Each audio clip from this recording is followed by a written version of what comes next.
Akieleza chanzo cha mlipuko huo, kamanda wa polisi mkoa wa Mwanza, naibu kamishna wa polisi Wilbrod Mutafungwa amesema chanzo cha tukio hilo ni uzembe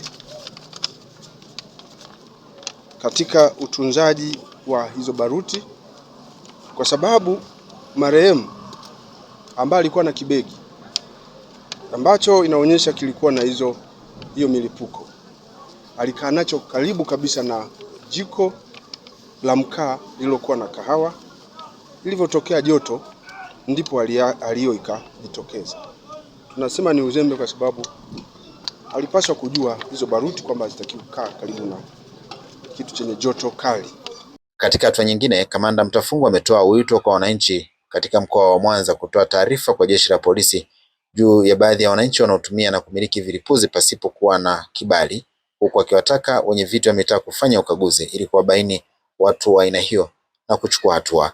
Tunatoa wito kwa wananchi wa mkoa wa Mwanza kuendelea kutoa taarifa zinazohusu watu wanaomiliki milipuko na wanaitumia bila kuwa na vibali maalum kutoka kwenye mamlaka zinazohusika.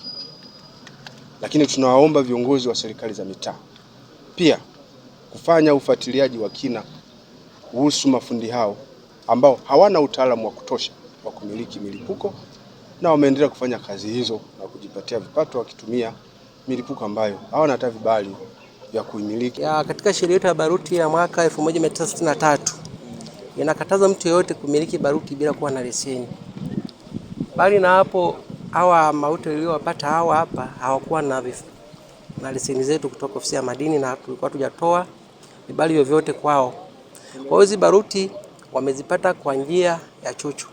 Baadhi ya wananchi katika mkoa wa Mwanza wameeleza kusikitishwa na tukio hilo, huku wakiliahidi jeshi la polisi kuendelea kutoa taarifa kuhusu baadhi ya watu wanaotumia vilipuzi kwa ajili ya kulipulia mawe katika maeneo yao bila kuwa na vibali wala kufuata utaratibu uliowekwa kwa mujibu wa sheria. Hao wenzetu ambao wanaofanya hii kazi bila kibali, ndio maana nimetanguliza kusema kwamba serikali tuungane nayo na sisi wananchi, kwa sababu wewe unakaa Buhongwa au unakaa ni pale Nyegezi, huwezi ukajua kwamba kazi huko itafanyaje, itafanyika. Lakini mimi nayo kaa huku lazima najua.